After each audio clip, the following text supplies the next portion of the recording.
Alrighty, welcome to Thursday. Not just any Thursday. It's finally here. The start of the National Football League season. I feel like I need to go into like John Facenda voice right there. Welcome in. It is the Chico Bormann Show. Very special Thursday, as we said. Now it's finally here. The NFL season 2023 campaign kicks off tonight. Kansas City and the Detroit Lions. Plenty of storylines regarding who's in and who's not, including Cleveland native Travis Kelce. That was big news yesterday. Speaking of big news as far as Travis Kelce, among others, obviously the Bullets flying for real. Many of you have fantasy teams, have had your fantasy draft. Hopefully you've had your fantasy draft already because, well, maybe some do it the day of. I don't know. The night before, I'm one for waiting as long as you possibly can because injuries and, I mean, just all that good stuff. But hopefully all your drafts are complete. But you have questions. We all have questions. I have questions for week one of the fantasy football season. The latest on Travis Kelce, all of that stuff. Eric Casillas, CBS Sports HQ. Of course, you can catch his fantasy show each and every night at 6 on CBS Sports HQ, him and his crew. And we're going to be checking in with him coming up at 11:15. So we'll do that here in just a few moments, get his thoughts not only on the fantasy season, but kind of in general, his thoughts on the 2023 campaign. And I'm kind of curious just for tonight, when we look at tonight's game, Bohm, as far as the Lions and the Kansas City Chiefs, again, a lot of the focus on whether or not Travis Kelce will be there or not. Apparently, the last I heard is they're going to put him through a workout later today, and he will be that dreaded game time decision. So if you're a fantasy owner, you might, I don't know, you might have to wait to the last possible minute on that one. But I feel like the Lions, it's one of 17, but I feel like this is a huge, huge game for the Lions in terms of just nationally, like, you don't get an extra win or two if people are rooting for you, but they are kind of the darlings of the NFL right now. That doesn't mean they're the best team, and that doesn't mean that, there aren't some people out there that, have had enough of Dan Campbell. But, I think the Hard Knocks and then what they did last year and the resurrection of Jared Goff after struggling with Sean McVay, and, they have been much like the Browns. I mean, you talk about, one playoff win in like 85 years, whatever it is for Detroit.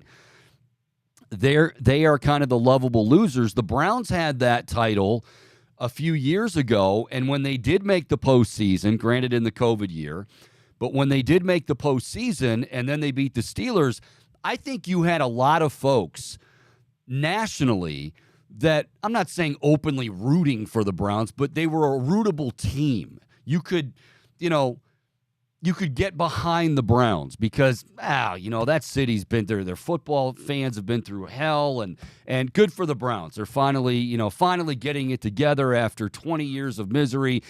Well, now that's not the case. Now, the expectations are still there, and they're still great, but a funny thing happens when you have high expectations and then you don't meet those set expectations.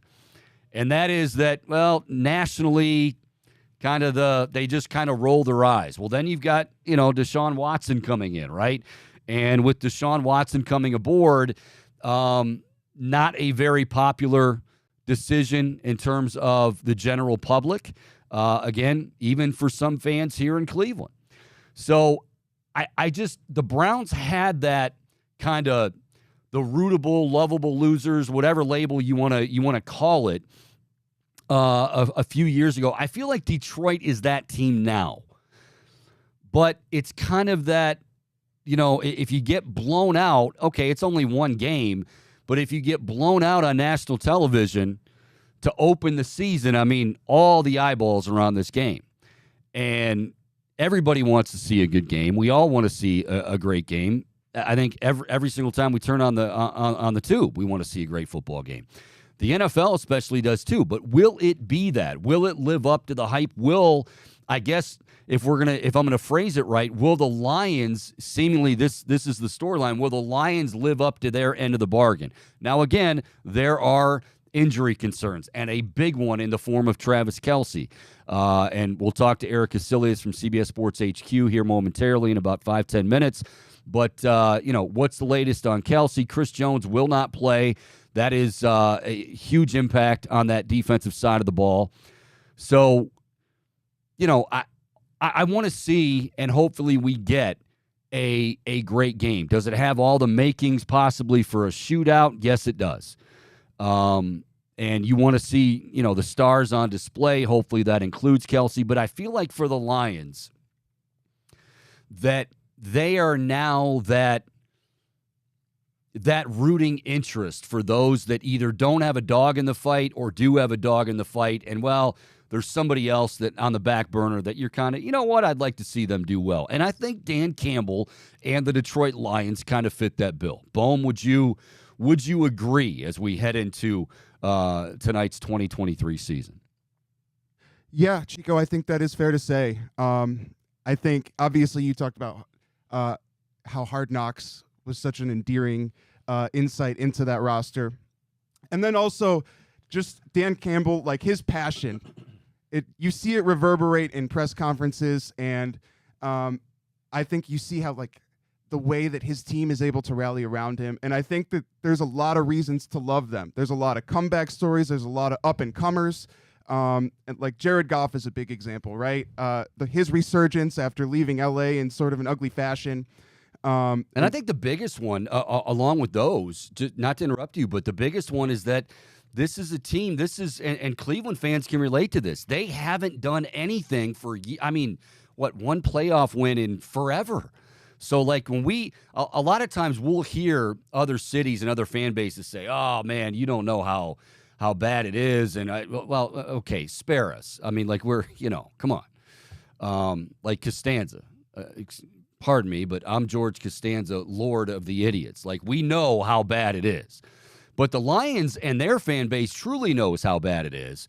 And so I think that, along with what you're talking about, and you mentioned Campbell, that could have went the other way too. Remember when he said, we're going to, what was it? You're going to bite your kneecaps? Bite kneecaps. Yeah, at first you're going to get a few people that are like, oh boy, because sometimes that can blow up in your face because you're all talk and you've got nothing to back it up. Mike Singletary was one of the best players to ever, one of the best linebackers to ever play, and the eyeballs. But it was kind of like, if it doesn't translate on the field, then nobody cares. Remember that story of Mike Singletary as a head coach when he was with the 49ers? And he pulled his pants down to get his team's attention? Yes. Yeah, that's... Coaching. Maybe that does it. Maybe that does the job in 7th and 8th grade. And look, Singletary, one of the best to ever suit up. Well, then that's pedophilia in 7th or 8th grade. You don't want to get in that territory. Well, Bohm, I appreciate you 10 minutes into the show making that reference, Good God. Where did that come from? I'm just saying, professionals. I'm not even gonna give that any kind of attention. Yeah, the bottom line is with Dan Campbell, it could have blown up in his face, but then they ended the season very well, and that's just it. Like, are they as good as we all think, or some people think they are? I do believe, and I'll be sure to get EK's thoughts on this here in a bit. I do think that they do have that draw from much of the country. Again, not openly rooting with Barry Sanders jerseys on, or I'm sure EK has his Eric Hipple jersey ready to go tonight. But, I think they do have people out there going, yeah, I'd like to see the Lions, get it done. I'd like to see the Lions maybe knock off the Chiefs. On the other side of that, too, I don't think the Chiefs, I could be wrong here as well. But as we get ready for tonight, we get ready for Patrick Mahomes and the reigning Super Bowl champs, and will they do it again? I don't get the feeling that Kansas City is that hated team. You know what I mean? Like, I think I enjoy, I'll speak for myself. Not when they're playing my team, but how can I love watching Patrick Mahomes go after it and watching a documentary about him. I said this not long ago. Like, I became probably a bigger fan of him. Just, he's a great teammate, and I'm not going to pretend like these guys off the field, but all accounts, yeah. I mean, that's a dude that you can rally around. So the Chiefs don't have that hateable factor. You know what? Am I right or wrong on that? I could be way off. I think the only hateable factor about the Chiefs is maybe Jackson Mahomes.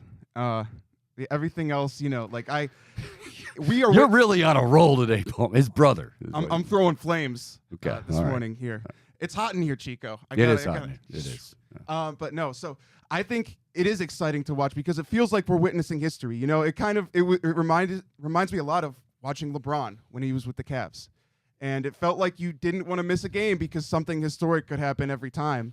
And with Patrick Mahomes, I mean, this guy is creating highlights that I didn't think were possible every season. So, yeah, it's hard to hate on him because, like you said, he is a great dude. He does put in the work. Like, the work ethic is legit. And, And the talent is, I mean, he's like one undeniable. Of those, I know we throw it around a lot these days, like generation, but he truly is. The thing that I can compare it to is, for instance, especially here in Cleveland, I mean, none of us liked Michael Jordan when he was knocking in the shot, right, or over Craig Elo, and none of us rooted for the Bulls, obviously, against the Cavaliers. But I'll be the first to tell you, like, when I was a kid growing up, and the first time we were able to get cable television, and the old TV listings, kids, I'd look and see, and oh my gosh, the Bulls are on WGN. Hell yeah, I wanted to watch Michael Jordan. And I'm not saying it's to that level with the Chiefs, but I feel like the appreciation might be heading in that direction. Speaking of appreciation, a guy that I have a ton of appreciation for, and let's bring him in 2 minutes early because, well, he's worth it, damn it. Eric Casillas, CBS Sports HQ. We finally arrived Thursday night. The NFL season kicks off. The Kansas City Chiefs taking on the Detroit Lions. Eric Casillas with CBS Sports HQ. We're going to run down all kinds of fantasy nuggets for you. But EK, first and foremost, love being able to talk to you on the night the NFL kicks off. How are you, bud?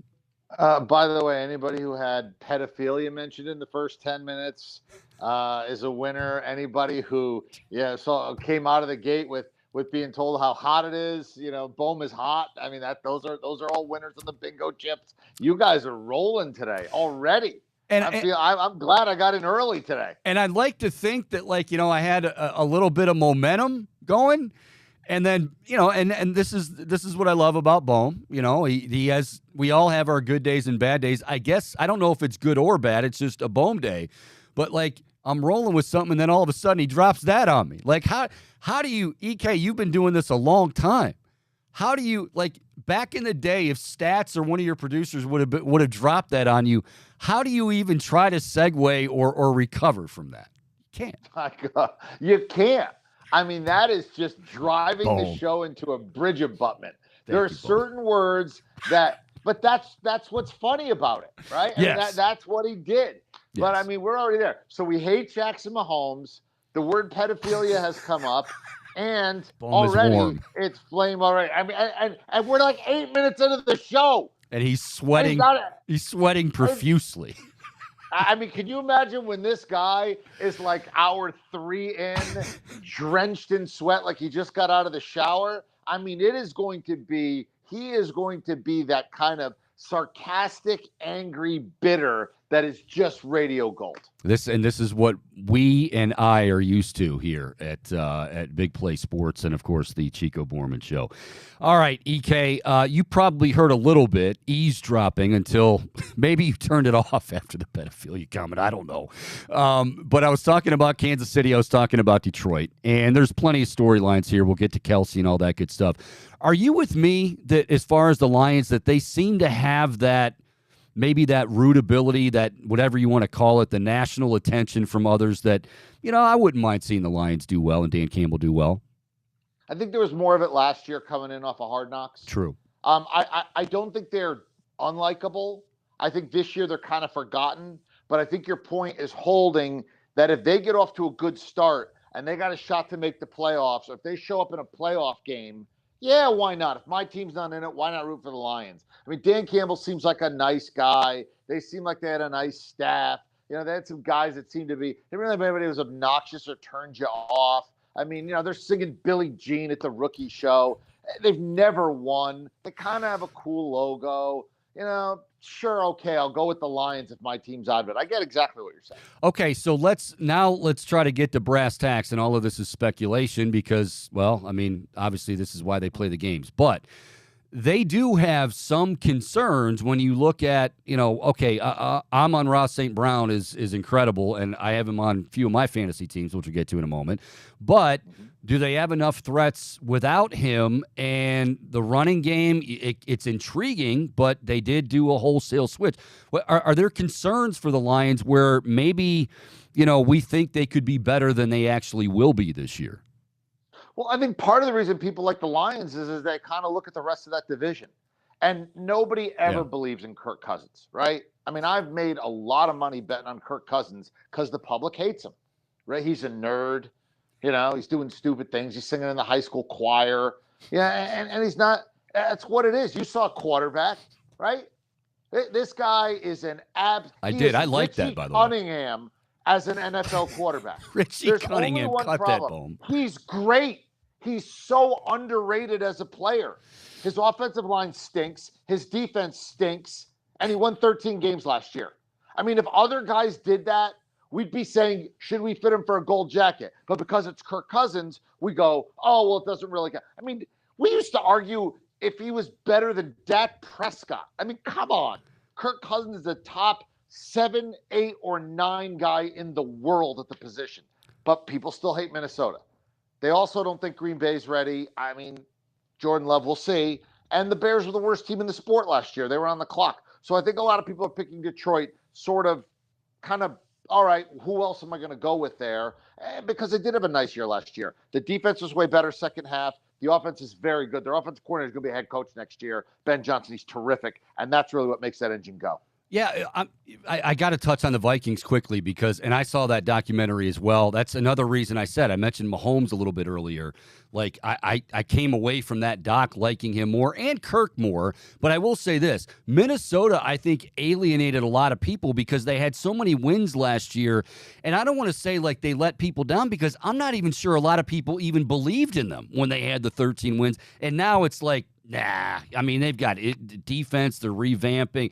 It just doesn't seem like, and you're right. I mean, that division, but Minnesota especially, that may have been one of the worst 13-win teams I've seen in a long, long time. See that, but nobody will give him credit. Nobody will give Kirk Cousins credit. You know right. Why?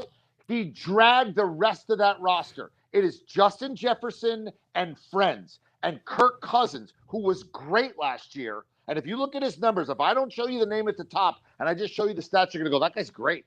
He dragged that team to 13 wins. They had more comeback wins than any team in the history of the NFL in one season. But he's not clutch. How can those two things possibly exist? They had more comeback wins than any team ever in the history of the bleeping sport, and people say he's not clutch. All he did was win close games last year. He pulled their bacon out of the fire. It's not like he was handing off to win. They didn't win a single game that the defense, their defense is terrible.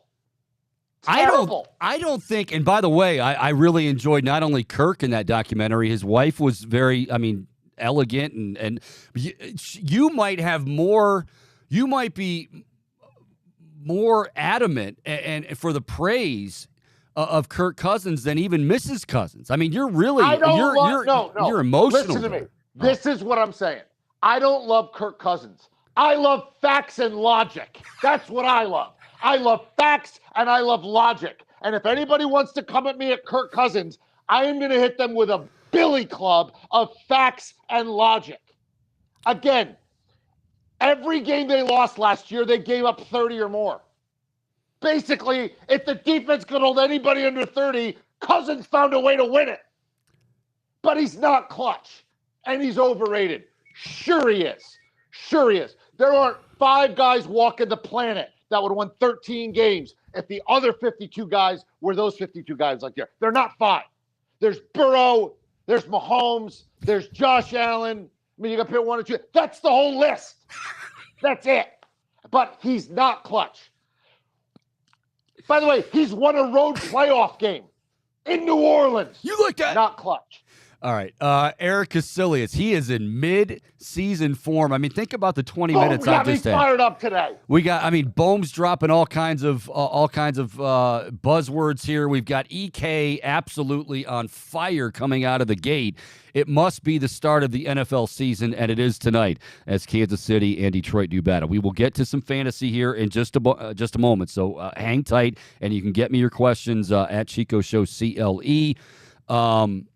Okay, so Kansas City. We have to start with Travis Kelce. He hyperextends his knee. They're saying he could go. They're saying that, well, I'll ask you. The latest I heard was they're going to put him through a workout pregame, and if he can go, he's going to go, and if he's not, he's not, which is hell for Travis Kelce owners. But what do you think on the Chiefs tonight minus Travis Kelce? If they don't have Kelce and Chris Jones, you got to feel the Lions even more of I don't want to say urgency. It's game 1, but feel like you got to get that W. I hate this game. I'm going to play props. I'm not going to play the side. I'm probably going to play the second half over, especially if it's a low-scoring first half, and go against the public. But I'm not going to bet it just to bet it. There's too much uncertainty. I have no idea. There's almost the Lions could win, the Lions could lose by double digits, or anything in between, and I'm not going to be shocked. Why do I don't want any part of this game? It's down to 4.5. Patrick Mahomes is great in September. He's great in that building. Andy Reid is just absolutely a coaching mismatch for anybody. But they don't have 2 of their 3 best players. And the Lions, down the stretch, were good. But I really want to go to the window and walk up and go, here's my hard-earned money. I'm betting on the Detroit Lions. I'm betting against Patrick Mahomes and his building, and I'm betting a team that hasn't won anything since the 1950s.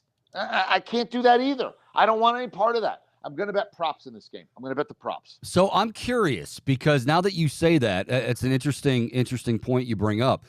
Early in the season, are you somebody that kind of, I'm going to have some action, but I really just want to take a seat and watch this, basically just be a spectator and watch how this thing plays out a little bit before I start getting heavy into, throwing money down. No. And I usually do bet a lot early because I think they haven't caught up the lines because the public doesn't know what they're doing early in the year. And the lines are the public. The lines are not the bookmakers. See, you public, you don't know what the hell you're doing. With so much uncertainty, I don't know how this plays out. This one game has a lot of uncertainty, more uncertainty risk than I like to take onto my book. I'll tell you right now what I'm doing. I'm doing a teaser. I'm doing Seattle getting 6 points to the line and Washington getting 6 points to the line. So I have Seattle getting a point at home from the crappy Rams, and I have Washington at home giving a point to the even worse Arizona Cardinals. That's the bet of the week for me. Give me Seattle and Washington in a tease, 6 points to the line. Basically, they just have to both win against the Rams, who are on the road, and Arizona's on the road. That's the best. See, you're not getting that in week 5. You got to get that now. What? By the way, where can folks get this and much more on your shows on CBS Sports HQ? Go ahead and give the plug. There, I'm now on. It's really nice that they've sort of, I guess, kind of promoted the show. We are now on at 6 p.m. every single night, then Sundays I'll be doing the whole thing shebang. So all over the CBS platforms, you can check us out, and we're going to pick the game, soup to nuts tonight, all the props, all that kind of stuff. The Chiefs, for example, they're the worst team in the NFL defending the pass of running backs coming out of the backfield. Jahmyr Gibbs, first time out, not a lot of film on him. I'm going to bet him over on his receiving props all night long. Over the receiving props, catches and yards. That will be my best play of the night. Let me ask you from a fantasy standpoint, and other, but from a fantasy standpoint here, as we kind of steer in that direction, St. Brown is, I'll admit, and this is what happens when you're a longtime fantasy player. You know this. You kind of fall in love with certain guys if for no other reason, you had them before I liked Amon-Ra St. Brown before liking Amon-Ra St. Brown was cool, and that's not easy to say. But, first 2 years, I just kept hearing more and more about him. I did watch a little bit of him at USC. Now he's blown up. Are you concerned that the hype he won't measure up to the hype simply because of what I said earlier about there's just not a lot of maybe other weapons early on for Jared Goff with injuries or Jamison Williams being out, or are you fine with St. Brown? I'm fine with them. I mean, they have Sam Laporta, who's a tight end who's going to catch the ball. I mean, they got guys who can jump in and catch it out of the slot and short routes. You got Jahmyr Gibbs out of the backfield is going to be a nightmare. Jared Goff is a pro. He's not great, but he's a pro. I told you their offensive coordinator is going to be a head coach in the league next year. It is a top-rate offensive line now. And St. Brown, like the song, all I do is win, win, win no matter what. All he does is get open no matter what. Throwing the ball, he's going to catch 7-8 balls every week. Okay. As far as, I think this is obvious as far as Kelsey tonight. I mean, if he's healthy, obviously you play him. But I'm sure there's a lot of people out there that if they, for instance, if I get a tight end late, I'm gonna make sure I get 2. But if I get Kelsey early, hey, I'll stream when his bye week comes. Mm-hmm. But if he's out, who's somebody that might be out there on the wire tonight that if we get news at 6:30 that he's not going to go? Higbee. Tyler Higbee. Okay. All right. Higbee is it. Because there's no Cooper Kupp. And Higbee goes crazy when Kupp doesn't play. I mean, go look at Higbee's catches in games last year once Cooper Kupp went down. Tyler Higbee caught crazy balls last year. He was over 70. And the targets are up there. And Stafford is healthy. I mean, Stafford got banged up. They're going to get the basically some guy coming and throwing left-handed.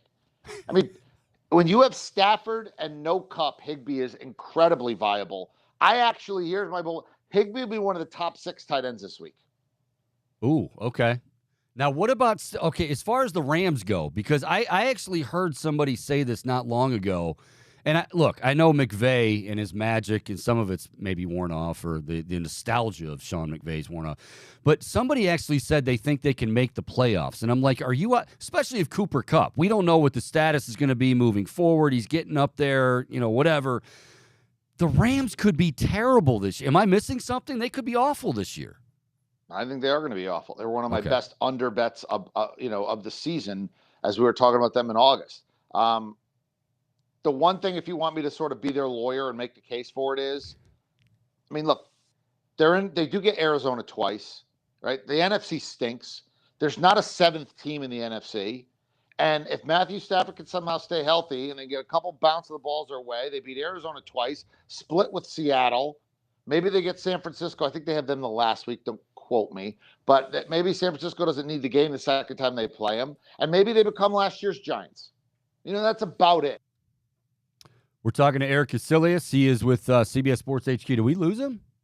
Yeah, it looked like he just dropped. Oh, you know what? He was probably that Italian blood in him. But although I'm not Italian and I talk with my hands quite a bit, he may have hit a plug or hit a button or something. He's coming back here, which is good because we just got a question for him here on Twitter. All right, Eric Casillas is back with us. He's with CBS Sports HQ. Follow him on Twitter at EK Show. Layla's dad has checked in, and well, this is he's got to make a decision tonight. He says, opinion with a flex for this weekend in a PPR league: George Pickens or Kadarius Toney. Toney going tonight against the Lions, Pickens against the Niners. Yeah, I kind of like Toney. Ooh. I think that they're going to have to move the ball matriculated against San Francisco. I think it's more Deontay Johnson. I think there'll be some Najee Harris. That game to me has like 1916 written all over it. I think Toney could be a big part of what they do. I would go with Toney. I go upside. I think that the floor on both guys is low, but the Toney upside could be big. He could break one for you tonight. Do you wait to see if Kelsey is a go or not before you make that call? Because I think if he's not, you absolutely do. But maybe you're saying regardless you would. I think either way. But I'm with you. I mean, if he's not, I almost am assuming Kelsey's not playing. Maybe that's me jumping the gun. But I'm sort of in my mind with these. I'm going to sort of assume this will be if Kelsey doesn't play. Okay, Derek is checking in. He wants to know Christian Kirk of Jacksonville, loaded wide receiver core, another hopefully a step up for Trevor Lawrence. Marquise Brown, who I know is banged up, but might be the only viable option in Arizona. So who you taking, Marquise Brown or Christian Kirk with Jacksonville? I'm probably going with Hollywood. I mean, look, they don't have anybody else to throw the ball to. And garbage fantasy points count just as much as, first quarter fantasy points. And maybe, just maybe, when nobody's looking and they're behind, he catches one for you. I think they'll probably throw it to him 10 times. And I like, it's like the old New York State Lottery slogan. You can't win if you don't play. When in doubt, I go with the guy who's going to get more targets. That's one of my secrets, if you really want to know. If at wide receiver, when in doubt, I go with the guy that I think is going to get more targets. Because more targets are more opportunities for good things to happen. So let me go with the targets. I think that would be Hollywood. I thought I saw, and I'm usually bookworm with these things before drafts and stuff, but then I forget, of course. Was it Eckler and St. Brown that led the league in targets last year in terms of that that kind of flex position, running back, wide receiver? Or am I missing? I think it was Jefferson and then Devontae Adams. Uh-huh. I think it was Devontae. Devontae Adams had a crazy number of targets last year. Okay, he's a guy. This was one of my questions for you today. First round guy, and let's say by all accounts, especially in a PPR league, Devontae Adams was a first round selection. Of all the guys that were pretty much considered to be 12 team league first round selections, who do you think? I don't want to say is going to bust and just not do anything. And I'm not talking injury-wise, just production-wise. Is going to get drafted in the first round and not even really live up to any of the hype. And then do I have to pick a wide receiver or can I pick any position? You can pick anybody, yeah. Oh, by the way, Jefferson was 1 in targets. Devontae Adams was 2. Look at you. So I didn't every once in a while. Even a broken clock's right twice a day. That's me. All right. So, look. You said any position I can pick? Is that correct? Yes. First round, just 1 through 12. Then I go to the running backs. I basically go down the list and say all the guys after McCaffrey and Eckler are all guys that worry me, right? Is this year Derrick Henry is old? Josh Jacobs has to regress back from what he did last year. I'm not spending huge money on those guys. The only guys after Eckler and McCaffrey that I like are Chubb, who I love, like I'm related to him, and Pollard, because I look at what Dallas running backs have done by committee, second most yards last year, second most touchdowns last year. Other than those 4 guys, any of the top running backs are huge bust risks to me. Here's what scares me about Pollard, because I put him in that category as well. He is explosive. He does have the big play capability. But wasn't it Kellen Moore is now with the Chargers, I believe. But wasn't it Kellen Moore that said, but he loses his effectiveness after about 25, 30 touches? And, that's still a lot. Who doesn't?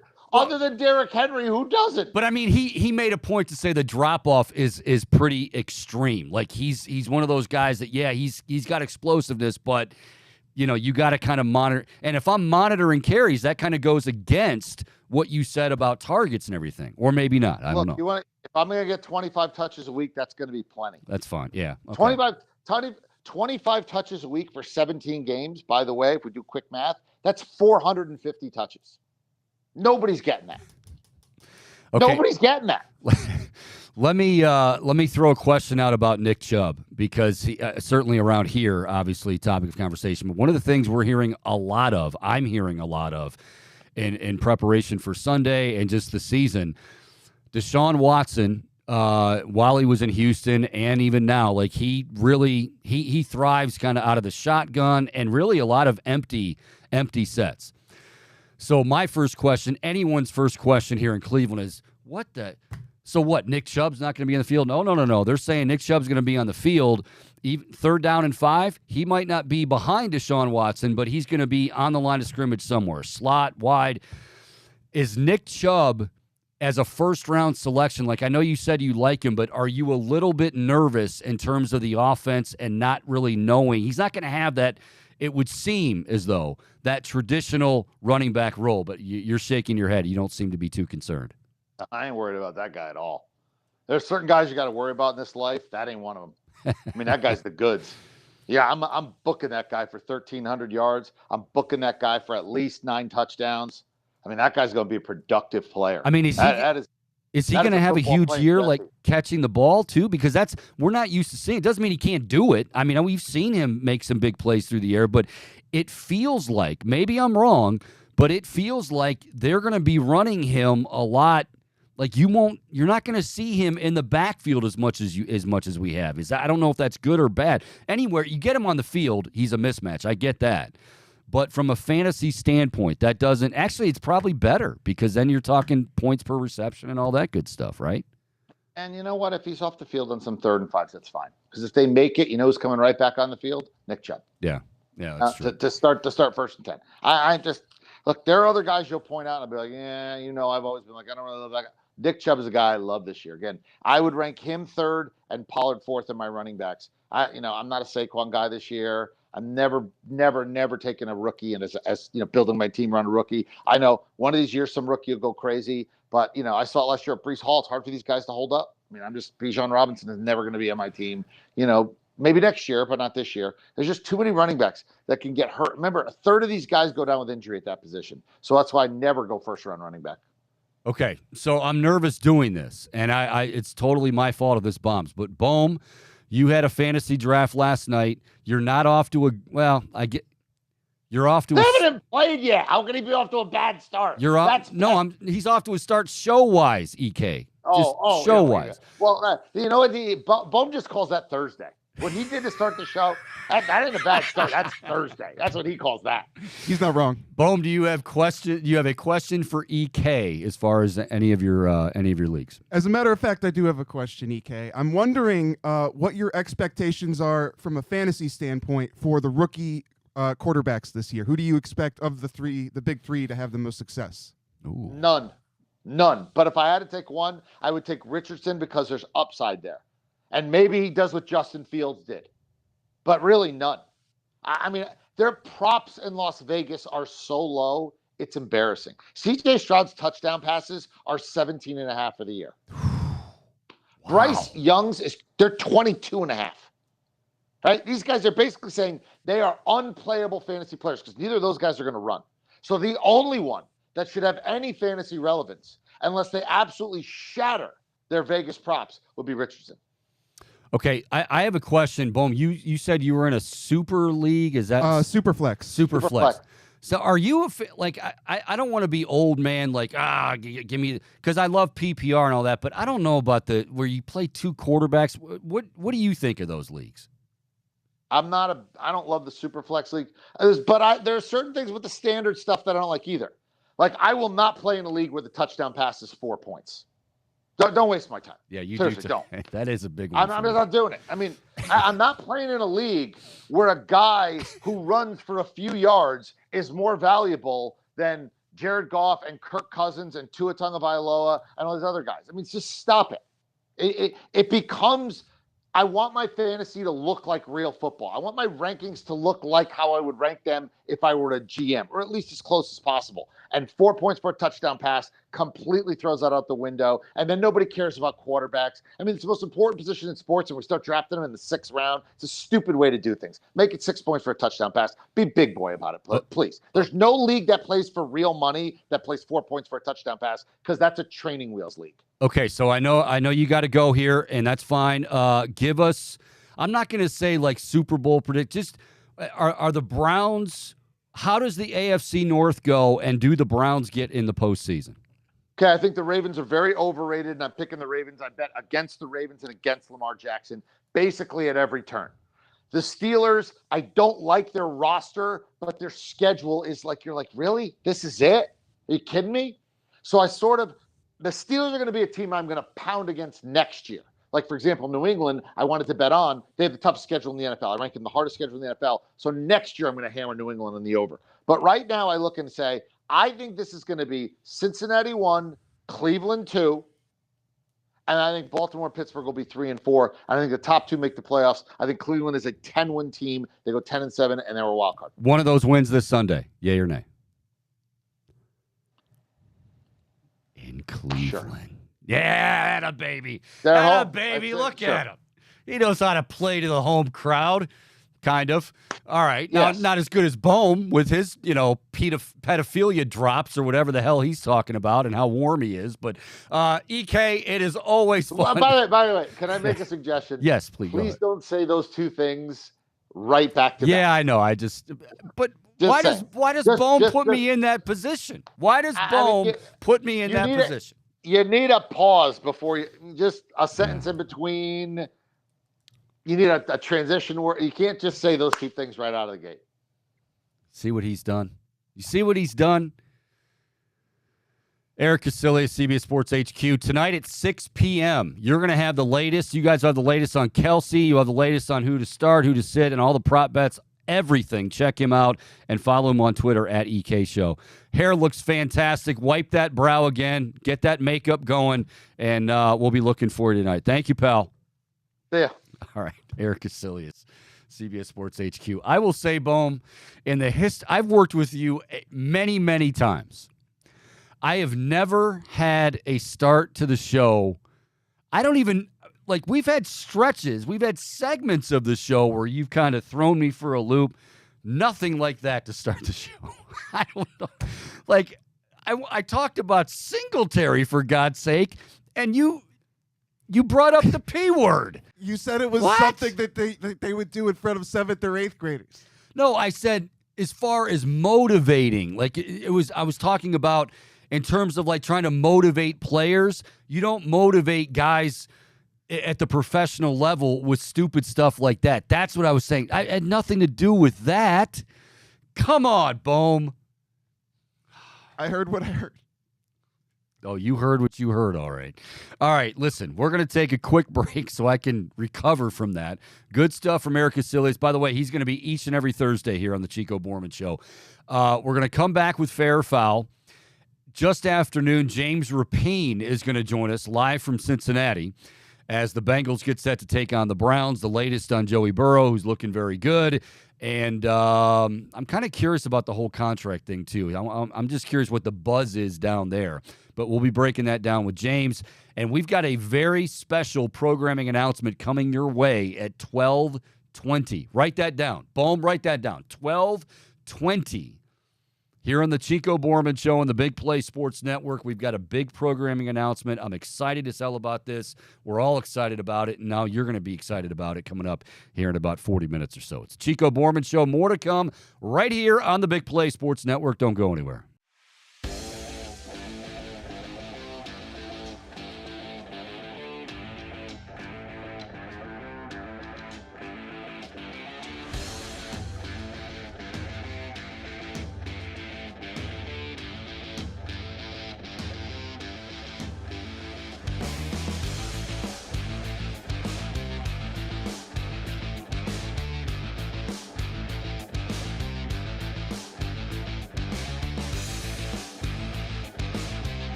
All righty, welcome back. Chico Bormann Show here on this Thursday, start of the NFL season. So much to get to. Obviously, this is when it's really, really fun. I mean, look, I think anybody in our position would say, yeah, I love coming to work. It's fun coming to work. You do put in some work, believe it or not. But there are some days and there are some months and there are some that just kind of stand out and you're really, really jacked up. This is here. This is like a day like today. Incredible stuff. We got football starting tonight, Detroit and Kansas City. Nobody better to get us started than Eric Casillas. He's phenomenal. And you heard him even giving you some, bets for the season, bets for this week. Like he knows his stuff. He's been doing this stuff a long, long time across many different platforms. Now he's with CBS Sports HQ, so you can check him out at 6. But we have, obviously, the Browns and the Bengals coming up Sunday from Cleveland Browns Stadium. With everything else going on here at Big Play, and I can't tell you how excited, I can't put into words how excited I am. I'll just speak for myself. To be a part of something that is new, and there's different nuances that go with that, and there's switches and changes from a radio type thing and all that. But this crew and this platform and what we're going to be able to do is going to be phenomenal. And things like Sunday beginning at 10 a.m. to noon for our tailgate parties, the Big Play tailgate parties are going to be they're going to be incredible. They're going to be so much fun. You can join us at Burke Lakefront Airport.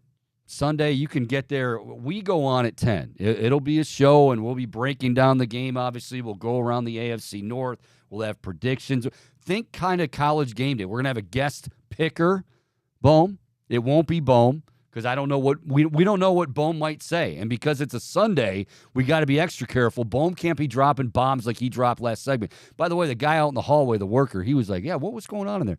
No, just Bohm dropping, different interesting transitions on me in the middle of in the middle of the segment. But we're going to have that going on 10 a.m. to noon during the season. I mean, you're a stone's throw away from Cleveland Browns Stadium. You're going to be there anyway. You're going to be parking. You're going to be partying. You're going to be drinking. You're going to be eating. We're going to have everything for you. I mean, it's all right there. I'll be there. Nick Padone will be there. Hanford Dixon, the top dog, 2-9, baby. He'll be there. Josh Cribbs will be there. Yes, you heard me right. Josh Cribbs, Hanford Dixon, Reflog's everybody's going to be there. And we'll hear from everybody, throughout the broadcast, but, you can hang out before, during, after, while the game's going on. It's just going to be one big party. What do they call that? Florida and Georgia, the largest cocktail party or whatever? Yeah, well, this is going to rival it. This is – okay, I'm getting a little crazy, but you get the point. This is going to be a lot of fun. This Sunday it starts, 10 a.m. to noon. And you can check us out. I would say, yeah, check us out on the stream and on Big Play, but you want to be there. You don't want to watch it. You want to be there. So come on out, won't you? All right. Also, coming up here in a little bit, about a half hour or so, we have a very, very special programming announcement.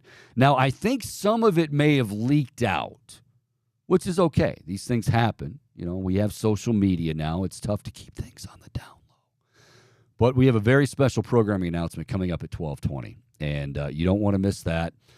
We're just adding, like I said, it's like the tailgate thing on Sunday. It just gets better and better and better with each passing day here. So don't miss that coming up at 12:20 here, coming up in a bit, about 5-10 minutes. James Rapine, he is with SI now, covering the Cincinnati Bengals. Used to work with me here in Cleveland. And I'm curious what the buzz is down. I mean, I know they're excited. We know that it's not a matter, oh, well, yeah, the fans are just jacked up. But I'm curious because Burrow, we can all act like the contract thing isn't a big deal. But it is kind of why isn't it done? He's going to play. I mean, this is not a question about Joe Burrow and health. He's going to play Sunday, and who knows? I mean, it looked serious at first. I was questioning. I think I came out and said I don't think he was going to play Week 1 out of caution. But what do I know? And Joe Burrow is fine, and he's going to be ready to go. But he was supposedly ready. Justin Herbert signed his contract. Unless I'm missing something, Justin Herbert signed his deal. And much like it is, like you saw Nick Bosa yesterday with San Francisco, next guy up, he gets the highest contract. That's just how it works. And, we're waiting to see, is Burrow going to get the same, guarantee and AP average per year, APY as Justin Herbert. But it's coming. And that was like a month ago, 2 months ago. And I don't think you don't, even Mike Brown, you don't screw this up. You don't, you know what? Maybe we don't. But you're going to pay the guy. But isn't it, Bohm, am I wrong? Is there something just off why this hasn't gotten done? Yeah, you feel like it should have been done already in just the natural progression of how contracts work. Did the injury have something to do with it? I wondered if that caused a hiccup in things. I think I posed that question last week, but it's. I think the injury. Here's what I would say. It was very bad timing.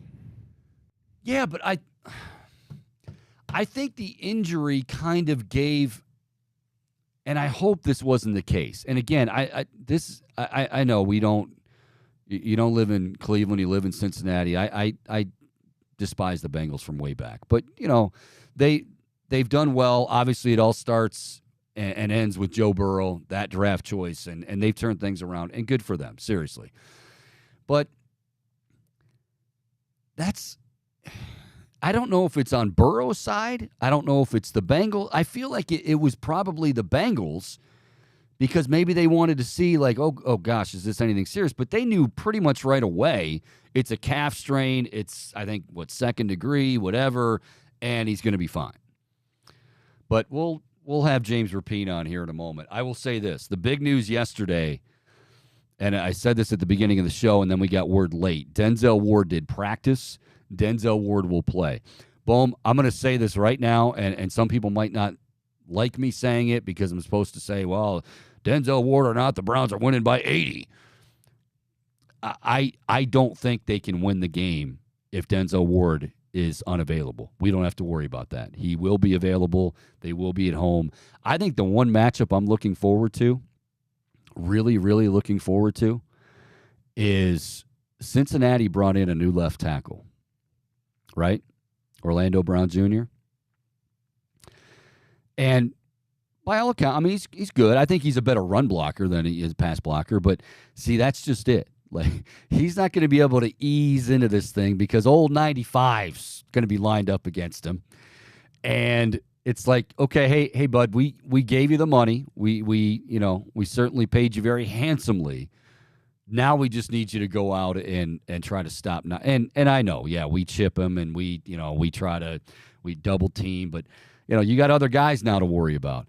I think that's where, and again, this is where we've been saying this for so long, right? But you marry, I should say, the front with the back. Those linebackers are important too, don't get me wrong. But when you have a pass rush, now they have the ability to have, and not just Myles Garrett, because last year it was just Myles Garrett. But now when you have all those weapons and Myles, and you have, when healthy, Denzel Ward, Greg Newsome, Martin Emerson Jr., you got McLeod back there, you got Thornhill back there. I mean, now you're talking about that perfect marriage where you're getting after guys. There's not a lot of guys. Oh, Joe Burrow, I mean, he even said, he's like, what's the difference? Why have you struggled at times against the Browns? And his answer, he didn't even hesitate. He's like, yeah, Myles Garrett. He didn't say Denzel Ward, and I don't think it's anything to take anything away from Denzel Ward. It's just Myles Garrett wrecks your game plan.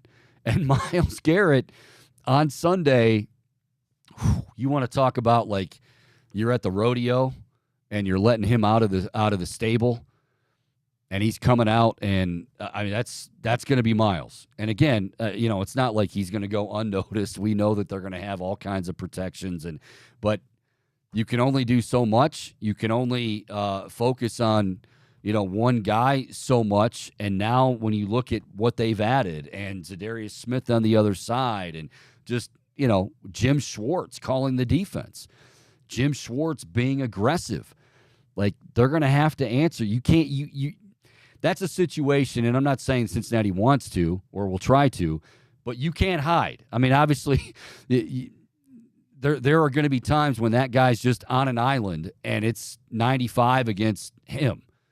And it happens to a lot of guys, and a lot of guys get embarrassed. And that's where I say with, like, Orlando Brown, like,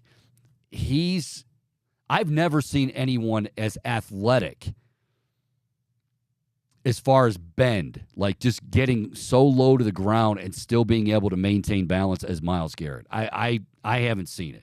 And I know there's Lawrence Taylor was incredible, kind of a, hybrid, whatever. I've never seen a guy that size with it. We can't just say speed. You can't just say speed with Myles Garrett. You have to say a guy that size with that kind of flexibility and bend and just everything. Because he gets so low to the ground that, like, you think, well, forget it. He's out of the play. No, he's just going right by you.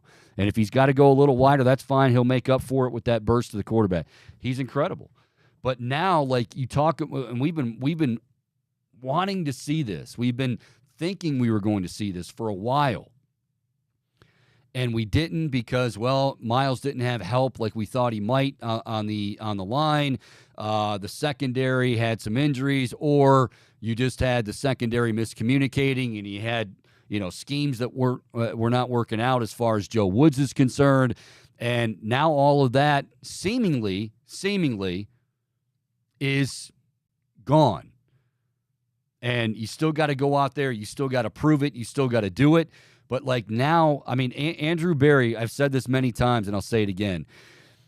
As far as checking off and having that comprehensive checklist for what he needed to do in the offseason, and particularly what he needed to do on the defensive side of the ball, he did it. Like, this is not one of those, well, hey, it would have been nice if he would have provided us with this or that. New defensive coordinator, not just a new DC. I mean, one of the best minds out there, one of the best guys out there in Jim Schwartz. Zadarius Smith and Obo and, Dalvin Tomlinson. And, I mean, it's just – and then on the back end, again, Rodney McLeod and Juan Thornhill. Like, he did everything that you would expect him to do, that you would want him to do in that situation. And now it's, they got to go out and prove it. But that's, I know we're all focused, and I am too, on what Deshaun looks like and what the offense looks like. And, how many empty sets are we going to see? How much are we going to see Nick Chubb, on the line of scrimmage, all of that stuff. And yes, I'm as geeked about it as anybody. But something tells me the story of the game is going to be, wow. Like Jim Schwartz and what they're able to do up front. And I think Joe Burrow is going to have a tough time. I'm not saying Joe Burrow has a terrible game. I'm not saying that the Bengals are shut out by any stretch. But I think we're going to see a Bengals team that, Burrow, he continues to say when asked after playing the Browns, what's the difference? Why do you struggle? Myles Garrett. Myles Garrett and friends, but Myles Garrett.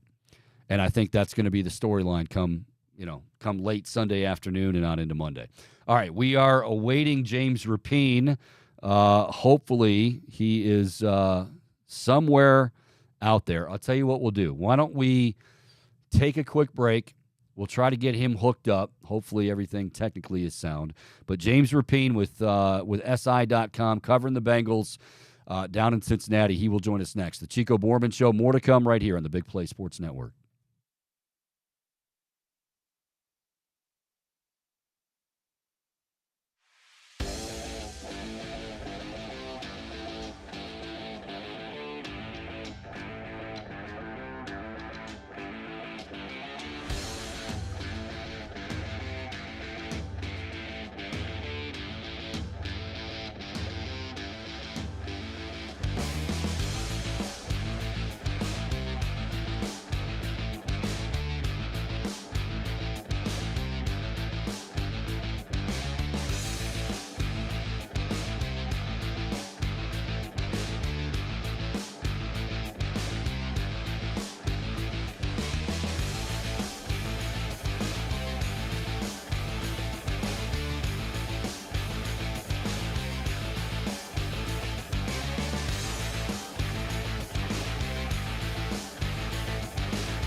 All righty, welcome back, Chico Bormann Show. See, I'm all excited. I want to come back early. Like, it's just, the excitement level is through the roof here on the Chico Bormann Show on the Big Play Sports Network. Again, coming up here in just a bit, about 15 minutes from now, we have a very, very big programming announcement to tell you about. Looking forward to it. It's going to be a lot of fun.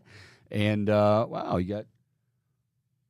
There's 4 Chicos in the room right now. There is, yeah. I want to take a picture of this. Hopefully, I can get it. That's really weird. Like, yeah, there's me in the Jose T-shirt. By the way, that's Cody Dowk's artwork right there. Phenomenal. And then so it's Chico everywhere. You've got to be sick to your stomach, Boom. This has got to be. You weren't prepared. Yeah, for that and having to stare at my ugly mug over and over. So anyway, as far as James Rapine. Live radio and podcast at its best. He was actually held up because of something regarding Joe Burrow and the contract. He said somebody was a little long-winded, so we're going to be hooking up with him momentarily. And as I said, 12:20 or so, we've got a special programming announcement for you. Of course, tonight, the NFL season kicking off, and then, of course, Sunday. You don't want to miss it. Burke Lakefront Airport. We will be live 10 a.m. to noon, getting you set for Week 1 against the Cincinnati Bengals. And like clockwork, there he is, James Rapine. He is the host of the Locked On Bengals podcast. He is also with SI.com. He also has a new book out, Enter the Jungle. You can pre-order, all you Bengals fans out there. Can check into that. Boomer Esiason, Ickey Woods, Joe Burrow, all of them are in there. James, it is great to track you down. Busy time getting ready for Sunday, as you can imagine. Here, we're all geeked. I was geeked yesterday because I was concerned about the status of Denzel Ward. And obviously, you know the game, so you know why I would be concerned. And I went so far as to say if Denzel Ward's unavailable, I don't know if the Browns can win this game. He was on the practice field yesterday. Joe Burrow was back on the practice field Monday, and all reports are he is moving just fine. He was feeling good. What's the latest health-wise on Joe Burrow ahead of Sunday's game? I wouldn't go as far as to say he's 100% in this moment. I think he's close to it, feeling really good, making all of the throws. I've watched him in practice go through his normal throwing routine, and multiple times now. Today's his 5th straight practice in a row that he's going to be on the field. And so from that perspective, I think he's good to go. To me, what's going to be interesting, and both Zach Taylor and Joe said this, is instinct takes over. So on Sunday, if Myles Garrett gets close to him, he's going to try to get away and make a play. And the playmaker that we've seen over the past 3 years, that's exactly who he's going to be. And so does that calf respond the right way? I do think there is a question there. Like I said, I think he's close to 100%. He's testing out what he can do and can't do. And maybe he can do everything. It's not like he got into tremendous detail. But I do think that is an interesting storyline going into Sunday. No doubt he's going to play. But when he has to get away, when he has to go off script and make Joe Burrow-like plays, I think his arm can do it. Just got to wonder if that right calf is going to be ready to go. Well, and that's a very interesting point. And when we talk about, his health and how he's feeling, but you're right. I mean, in the moment, and you mentioned Myles Garrett. I was talking about this before we brought you in, that when Joe Burrow has been asked in the past, like, hey, struggles against the Browns, and he immediately goes, well, yeah, it's called Myles Garrett. Like, the guy's just, he wrecks everything. I'm curious, you make the move at left tackle, and with Orlando Brown, right? Is this going to be somebody that I think it's a great signing. I think he's a great run blocker. I don't know how athletic he is or athletic. I don't know if anybody's athletic enough to match up with Myles Garrett, but is that a huge concern heading into Sunday afternoon? It's a concern anytime 95 is on the field. It's just one of those things especially when you're at pass first offense. This isn't the Falcons where they're going to run the ball 40 times in 8 different ways. We know what the Bengals want to do. They want to throw the ball all over the field. They'll run it some. And I think that's something Orlando Brown Jr. brings is you could run it on that left side, but behind him and Cordell Volson, and you feel confident. that they're going to be able to open up lanes for Joe Mixon, Chase Brown, whoever else that we could see get carries on Sunday. But as far as blocking Myles Garrett, I think you got to give even Orlando Brown Jr. help at times. At the same time, no one's as athletic as him. You know he's going to win. And it's really, if you're Orlando Brown Jr., can you win with your power and stay in front long enough for Burrow to get the ball out? The beauty of this offense for Orlando Brown Jr. is even in a matchup like this, Joe Burrow gets the ball out quick and is known for being able to read the defense, make fast decisions, and that could still be a deep ball. It doesn't have to necessarily be a short pass, but he's just really good at analyzing the defense. And so Orlando Brown should benefit from that. The other matchup that I think is interesting with Garrett, how often does he play opposite Jonah Williams, a guy that he's had a ton of success against, is now from the left side to the right side, is now the Bengals right tackle. I think that that's a big storyline as well. Where does Garrett line up? How often does he line up opposite Jonah Williams and not just Orlando Brown Jr.? James Rapine joining us. Bengals Browns going to lock horns Sunday, 1 o'clock, Cleveland Browns Stadium. James, okay, at first he didn't sign the contract right away, and then the injury, and okay, it's coming. Well, I mean, I don't think it's a big deal. I don't think anyone's thinking that he's not going to sign, but what is the holdup? What are you hearing? I think that's the $280 million question, or whatever you want to speculate on that contract is going to look like. Is it Joe wants more money, less years, contract structure? Is it that? Is it he's hoping to push to get T. Higgins done, who's obviously eligible for an extension as well? I don't know. I don't know exactly what it is, but I agree with you that as of right now, I'm optimistic that over the next 48 hours, when they travel to Cleveland on Saturday, Joe Burrow is worth a lot more and will hopefully spare a dollar next time I see him. So I think the deal gets done.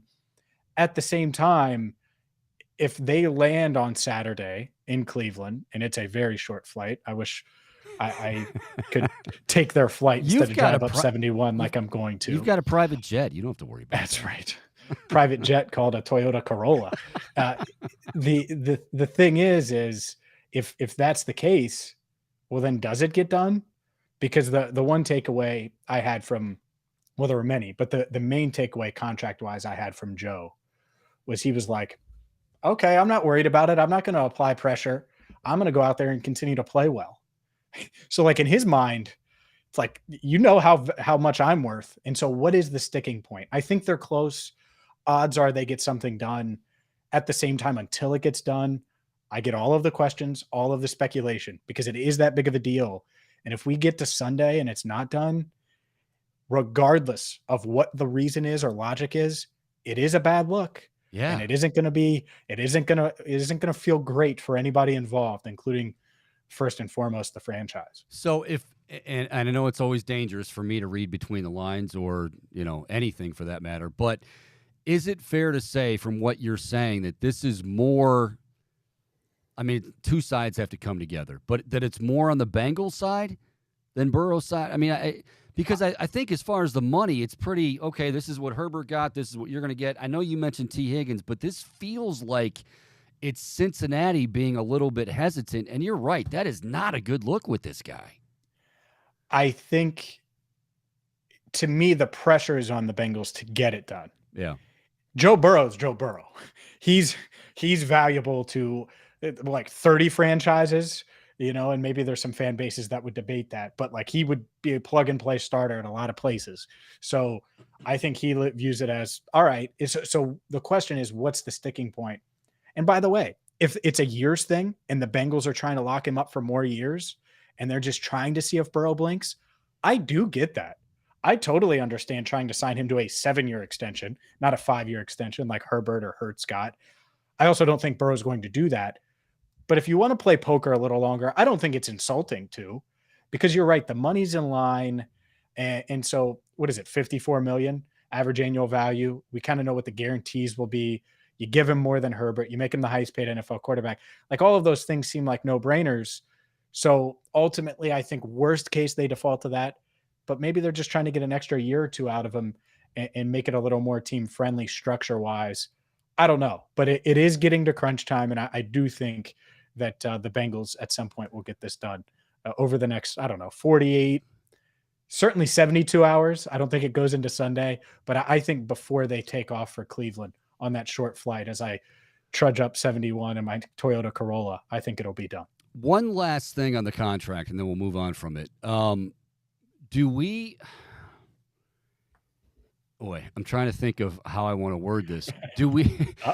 Like, I guess, because like with Mike Brown, I think now everybody in Cincinnati is really happy. I mean, they should be, right? You drafted Joe Burrow, and yeah, okay, things haven't been great. We haven't always loved Mike Brown, but you know what? Hey, now things are turning. What is the talk down there? I mean, I know they're excited about the season, and justifiably so. But are they a little nervous? Like, okay, well, we don't completely trust this guy altogether, and this waiting thing is so. Are fans kind of voicing an opinion on this at all? I think fans are nervous now. It's not nearly as bad as it'll be Sunday. Like the game becomes secondary if Burrow's on the field and the coin toss is happening. Interesting. Cleveland Browns Stadium, doesn't it? Think Yeah. about it. What's more important? A single NFL game, and I know it's a big game and it's week one and there's a lot of hype and it's a division game and Burrow's never won there and neither is Zach Taylor. Like all the storylines. But the contract's way more important than week one against anybody. And so if that's not done, then yeah, I think it's one. I do think Joe will play. I don't think that's really a consideration, but it will be weird. And so we'll see. Like I said, I think it gets done, but the questioning and the nervousness could change to anger, frustration, all of those things, which haven't happened yet for I'd say the majority of people, and rightfully so. It's negotiations. If they get it done tomorrow, then it doesn't matter. It was all worth it, and it's fine. But until you do, there's going to be speculation, and if it isn't done by Sunday, then that's weird. And I think those nerves become more than that. It turns into anger a bit. He's James Rapien, again, Locked On Bengals podcast, also SI.com, joining us here just a few more minutes. And James, all right, let's go back to the field here. And obviously, as you know, here in Cleveland, we're all focused. Everybody's focused on Deshaun Watson and, full off season. How's the offense going to look? And interesting, we're looking at these quarterbacks, but this Bengals defense has kind of been remade, and that secondary's been remade. We had this conversation at the beginning of camp. Where are they right now? And, is it a confident unit? And do you think the fans are as confident that this is going to be a unit that can hold up just fine, including week one against Deshaun Watson and company? I have high expectations for the secondary.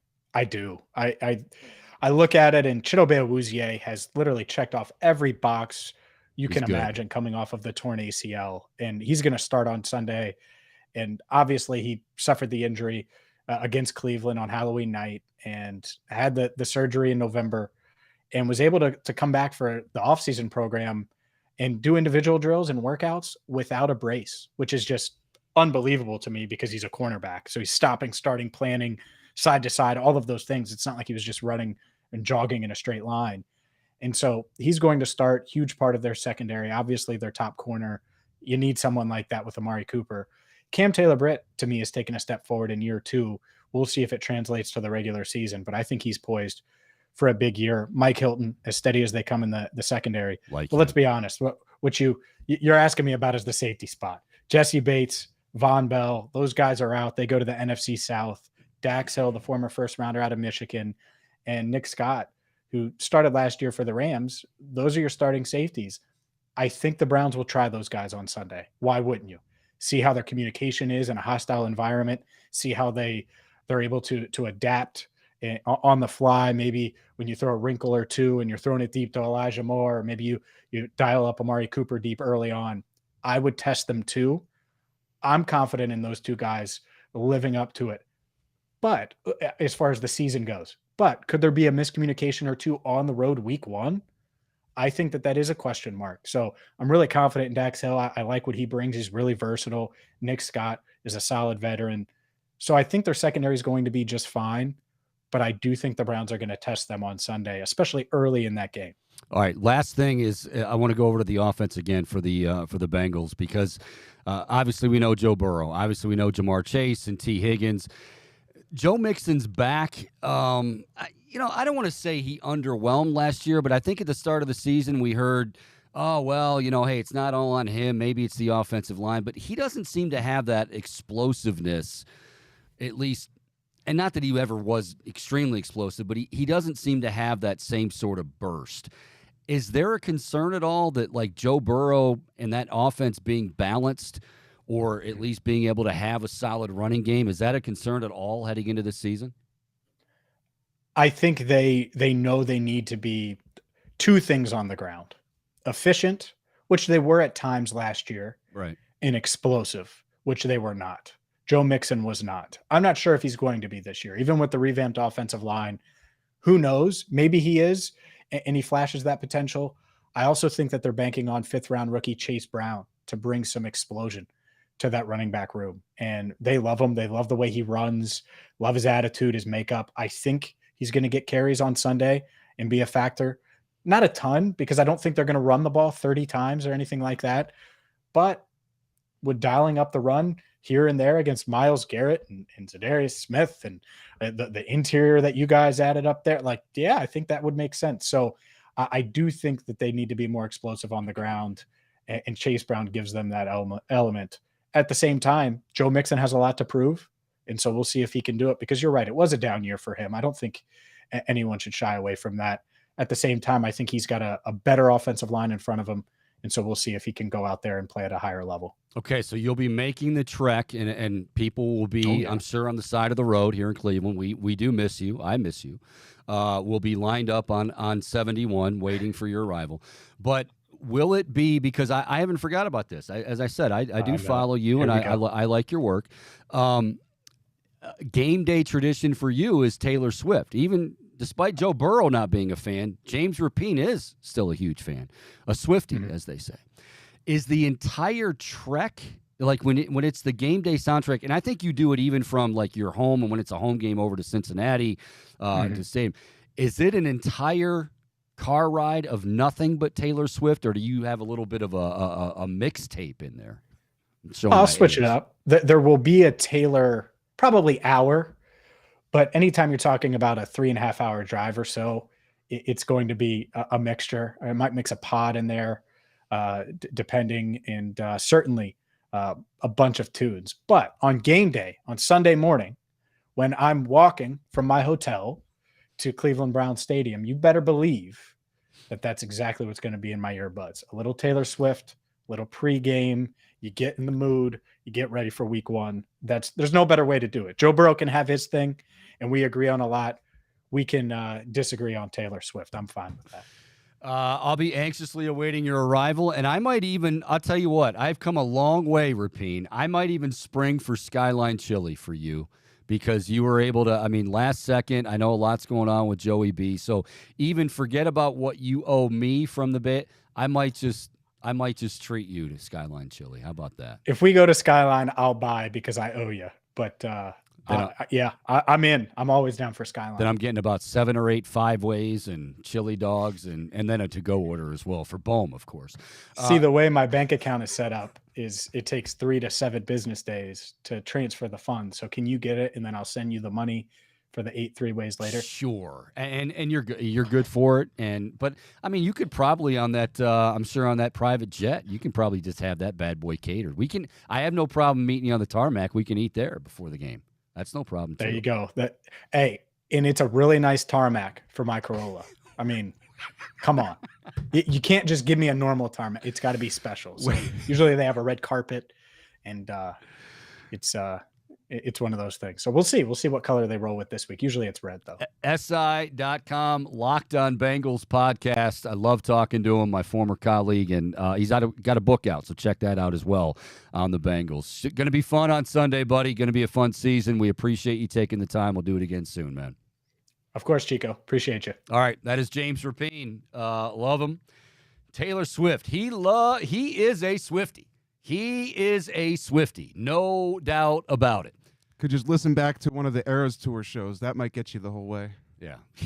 I tell you what, whoa. Oh, okay. I thought you meant errors, like ERRO. Taylor Swift is calling her tour the Eras Tour. Okay. All right. I just did. I wanted to make sure, because you would never misspeak, Bo. Not Never. like you did in the first hour. That's not how I roll. He had a couple things that we're going to get to before the hour's up.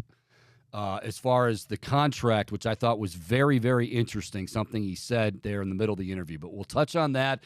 We'll touch on much more Browns-Bengals Sunday. But when we come back, a very special programming announcement. It all is going to get started tomorrow. We got a little bit of a change for you, but change is great in this case. And we're going to tell you about that change when we come back. It's the Chico Bormann Show.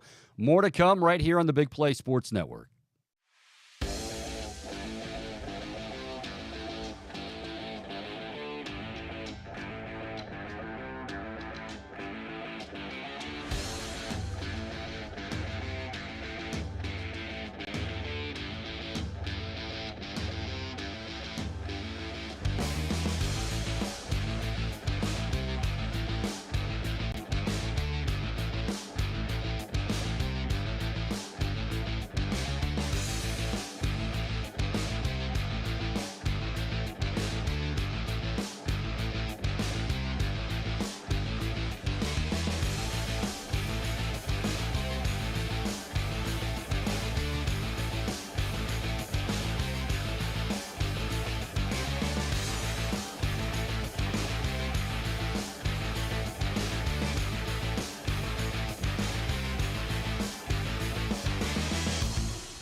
All righty, welcome back. It is the Chico Bormann Show here on a beautiful, beautiful Thursday afternoon. And not just because it's the NFL season and it finally starts tonight, and not just because we just talked to James Rapine and got the very latest on the Bengals and the Browns getting set for Sunday.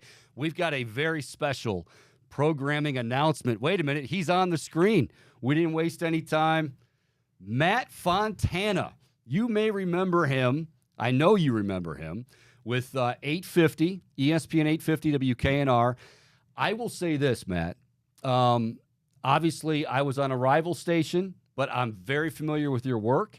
We've had contact in the past. It's a very mutual. Hopefully, I'm speaking for very you mutual. right now. Very well. It depends what you were going to say. If it was going to be mutual disrespect, that's not it. But mutual respect, yes, very much so. I am so fired up to be able to announce this for everybody out there. Matt Fontana is going to be joining our crew beginning tomorrow morning, 9 a.m. You take it from here, buddy. Yeah, bro. I'm so happy to be here. To you, and obviously I'm going to start the show tomorrow with a lot of thank yous, and there's a lot to go around. But, dude, I'm so happy to be here. I'm so excited to be here to join you.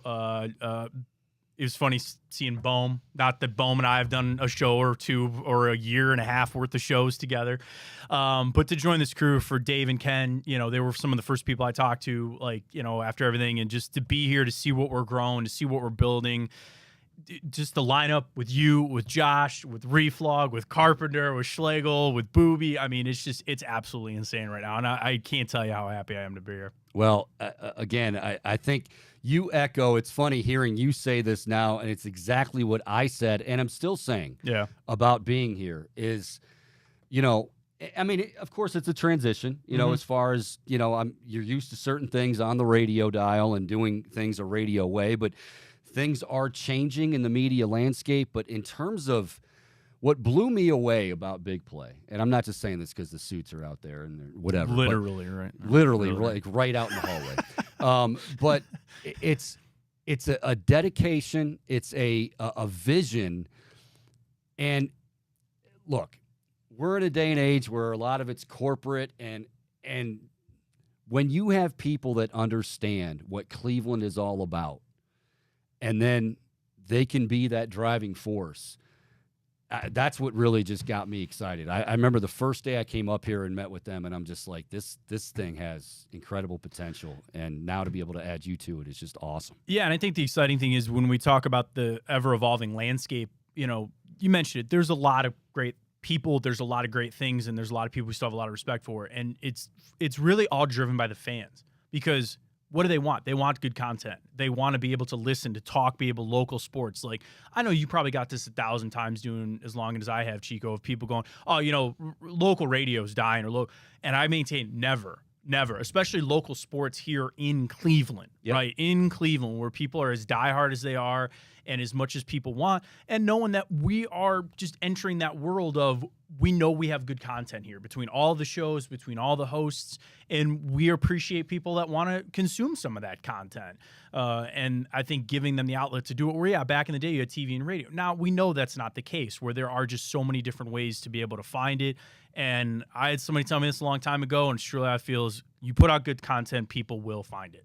And I think it's even easier now than it's ever been to find more content.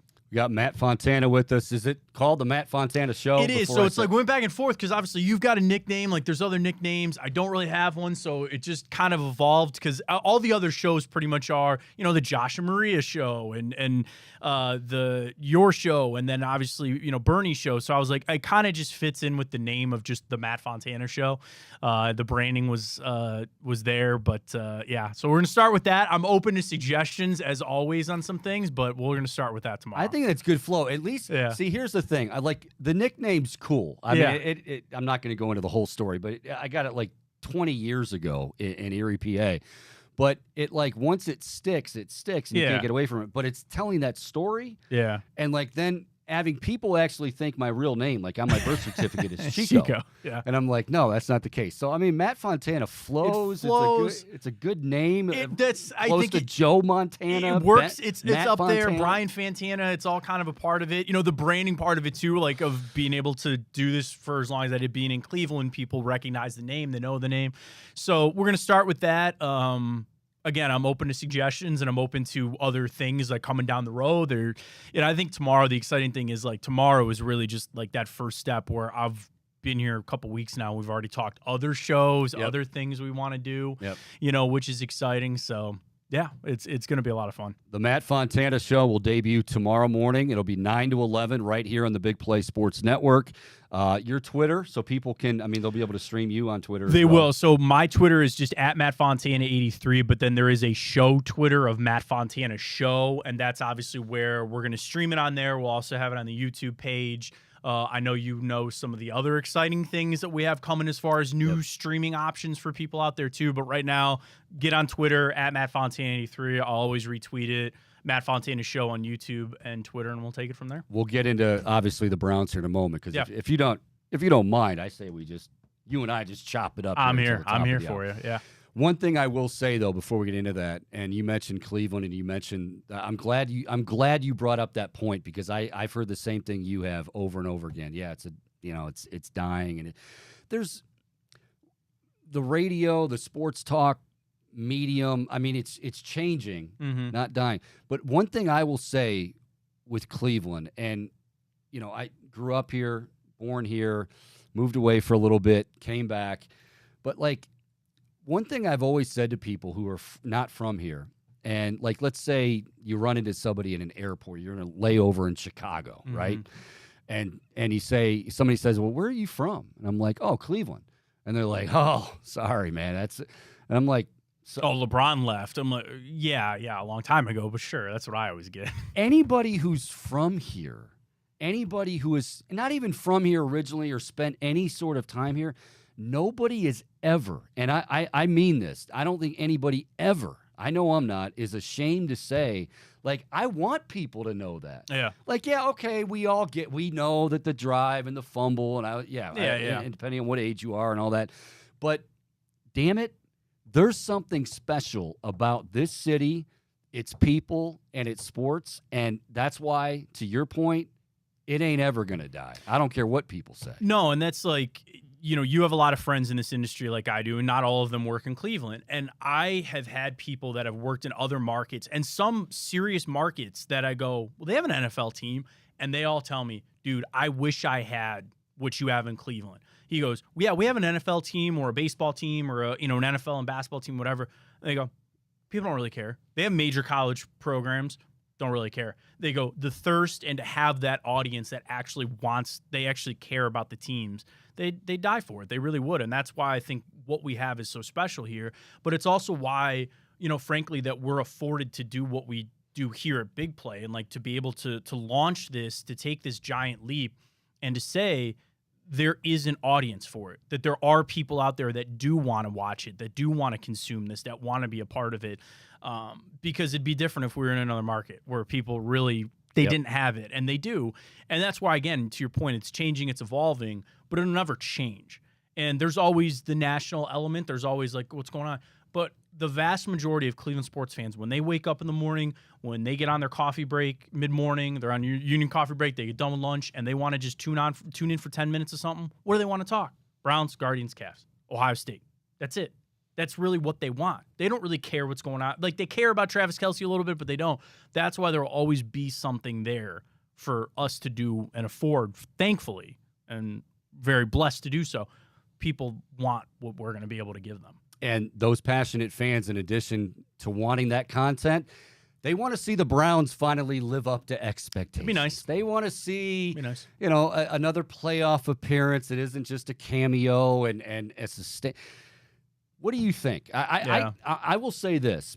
I've been saying for a while now, and I'm usually a guy that takes heat from the fans because I get that, well, if you would maybe root for them a little more or be more positive. Well, when things were not good, I wasn't going to sit there and tell you I think the Browns are going to win 35-0 when I thought the roster was terrible and they might not as much as people want to believe what you, me, and anybody else say, it really doesn't matter. Like, trust me, I would love nothing more. I would get on here every single day for 2 hours and tell you how great it would be. Brownies. Here we go. Who required in Cleveland. We got to finish it up. Absolutely. But I would do that I would sacrifice my career for that if that's what it meant.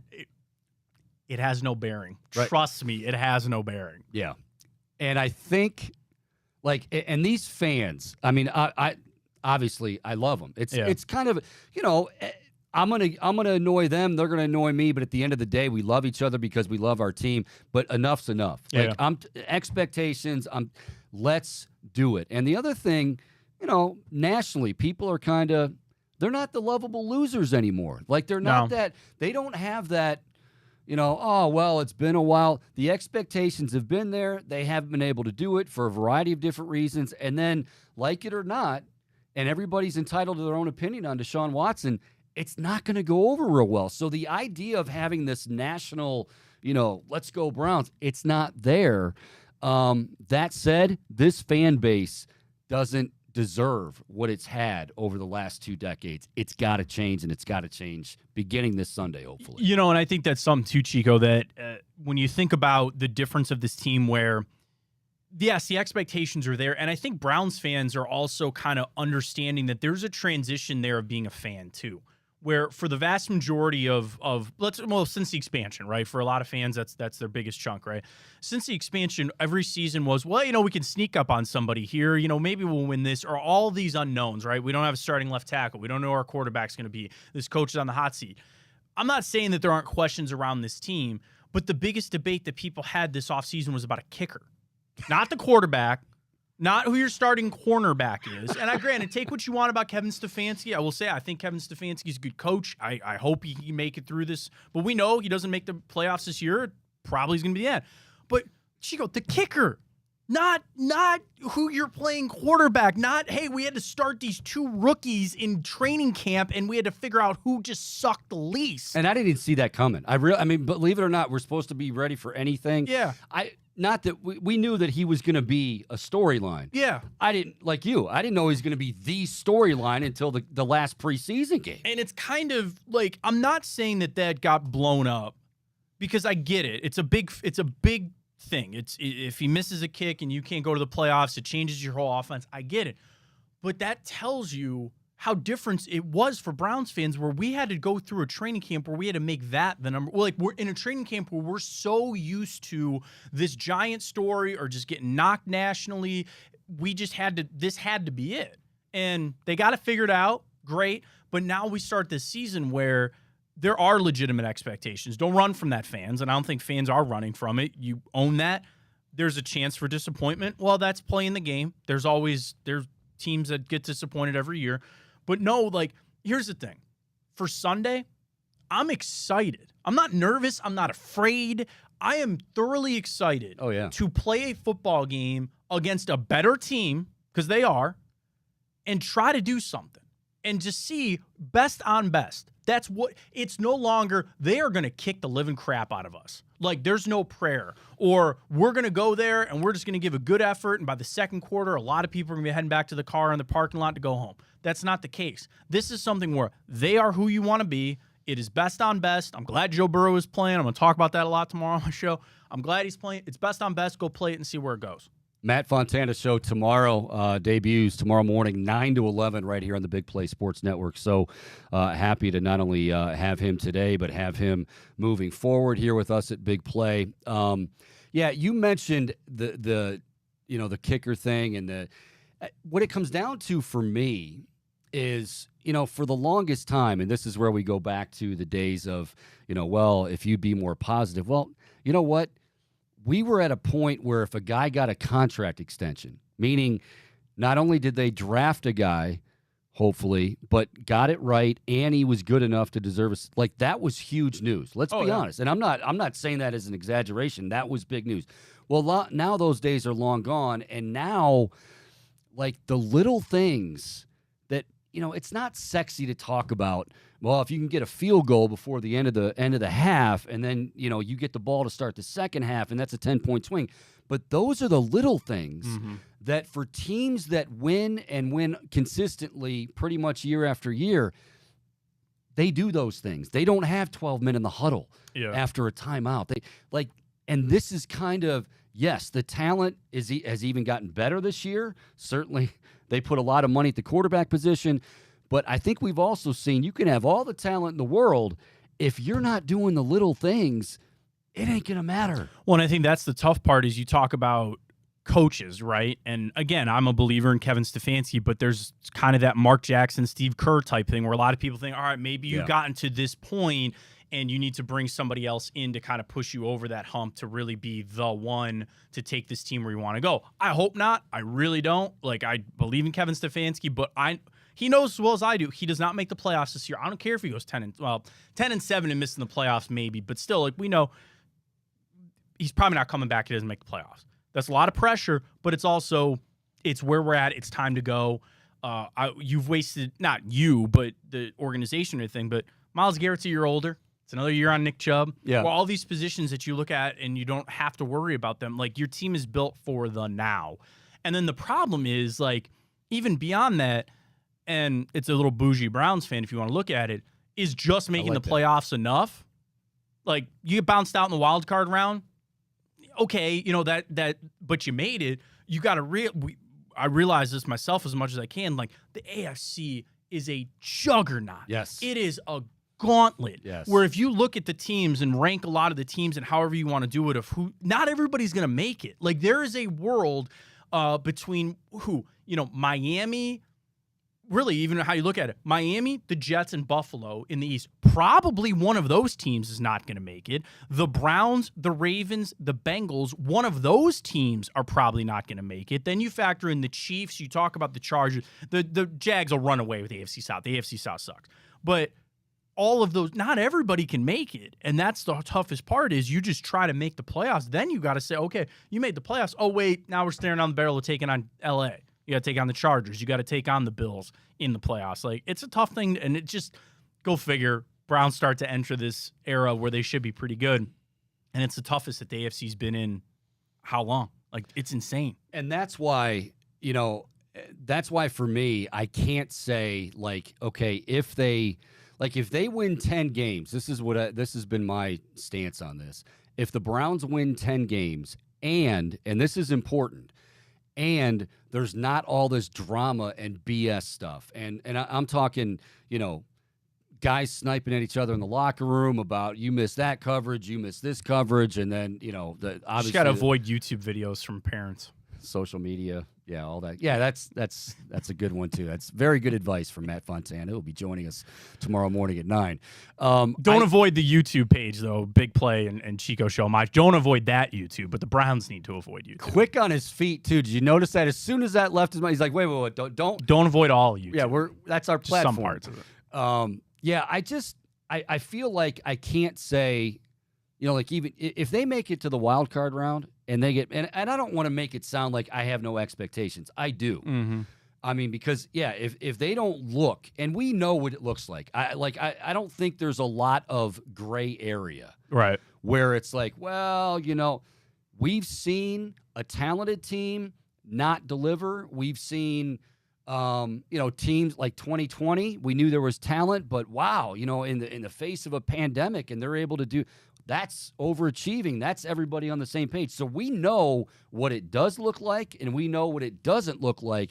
And that's where I say, like, if they win 10 games, but the AFC, and you're 100% right. In my lifetime, and I'm getting up there, I have never seen the AFC or any I mean, in the past, the NFC was loaded, but this is crazy. Yeah. So I don't know if I can put a number on it, but yeah, you're right. And the fans deserve to have those expectations. And let's face it, Jimmy Haslam, maybe most importantly, as far as the organization's concerned and jobs are concerned, Jimmy Haslam's expecting it as well.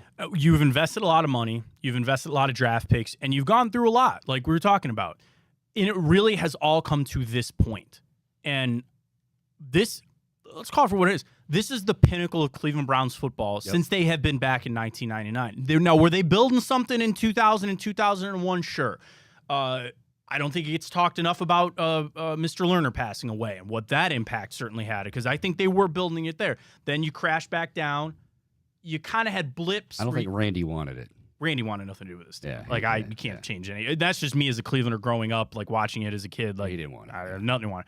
So you had these like blips, you had these up and down where you thought you believed in. This is literally the pinnacle of where this team is going to go. Depending on how this season rolls, you're either going to come falling back down, and then you start talking about, all right, we got to release this player, can't pay this player anymore. Granted, Deshaun Watson should be here, will be here for the long haul. But as I mentioned earlier, I look at this, Chico, as if you cannot capitalize, if not this season, then next season or the season after that, eventually Myles Garrett won't be here anymore. Eventually Joel Bitonio will not be here anymore. And you are going to start looking at positions that I always say, you wasted Joe Hayden and Josh Cribbs and Joe Thomas because those are positions you just didn't have to worry about. Now, you couldn't find anybody else at any other key position, but as this team is built up, they are built up for a run right now. And we talk about the AFC, and we said it's a gauntlet. Their division, like, if would you be shocked if the Steelers? At first, I'm like, I'm not a big Kenny Pickett believer, and I got to see to believe. We'll see how he does. But like, I hate the Steelers, but I'm a little afraid of Pickett if I'm being honest with you. Yeah, and you're not going to bet against them. No. And I don't. Are they as talented as the Browns? No, I don't think they are. Right. But again, now we're to that culture thing. Yeah. And so Baltimore has that culture. Unfortunately, Pittsburgh has had that culture. Cincinnati now is they're the top of the mountain as far as the AFC, along with Kansas City. So, like, you're right. I think you bring up a very interesting point about, wasted an opportunity. But, like, Nick Shook said this. And Nick Shook, by the way, is going to be joining me every Tuesday. Excited for that. I love Nick. Yeah, he's a great guy, NFL.com and NFL Network. He's with them, and Northeast Ohio native, loves his Cleveland, Ohio sports. But he said to me, he's like, Chico, if you think about it, the last 2 years, the Browns had really a window to get over on the Steelers. Right. Right? Like, I mean, the Steelers were done. Roethlisberger, you don't lose a franchise quarterback like that and just, okay, we're good. And it was like, there's your opportunity, and the Browns could not capitalize in large part because they just couldn't get out of their own freaking way.